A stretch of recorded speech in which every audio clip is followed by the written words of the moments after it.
La crise sanitaire a vraiment mis en évidence l'importance majeure du diagnostic. Ça a également mis l'accent sur l'aspect prévention, vraiment de se tourner de plus en plus vers une médecine prédictive. Et puis au-delà de ça, dans un contexte, j'allais dire plus presque géopolitique, cette nécessité de souveraineté sanitaire. On a vu que les États qui n'étaient pas capables d'assurer ce dépistage Covid étaient en difficulté. Ça nous a permis de se poser la bonne question, parce qu'une épidémie comme ça pourrait revenir.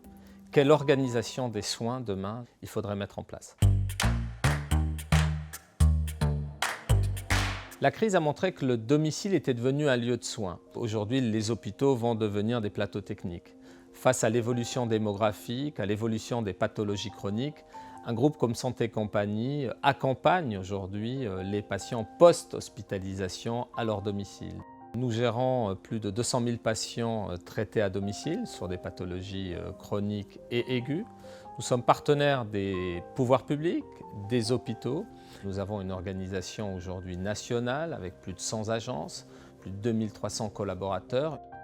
Tout le numérique apporte énormément de confort, de sécurité pour suivre un patient à distance, mais la présence humaine est capitale. Aujourd'hui, il faut travailler davantage le côté préventif. Et dans le côté préventif, aujourd'hui, Santé Compagnie amène des solutions numériques qui permettent aux patients, tout en restant au domicile, d'avoir une activité physique adaptée, contrôlée et suivie par un spécialiste. Et un compte-rendu est remis au médecin. C'est ça aujourd'hui que l'évolution du numérique va pouvoir amener au domicile des patients. Innovis, c'est un groupe de laboratoire de biologie médicale, c'est son cœur de métier, mais c'est plus largement que ça un groupe de diagnostic. On voit plus de 70 000 patients par jour, ça fait 23 millions de patients par an.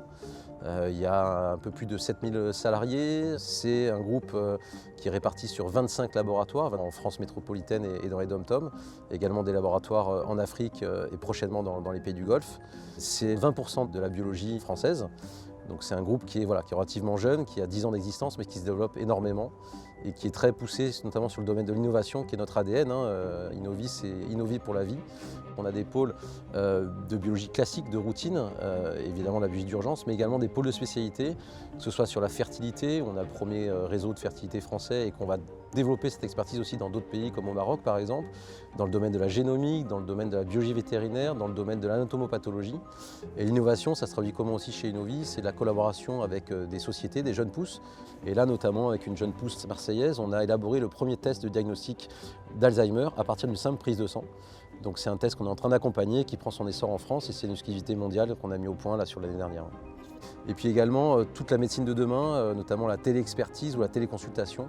Là aussi, on a développé avec une société française et qu'on est en train de déployer sur l'ensemble du groupe, que ce soit en France ou bientôt à l'international.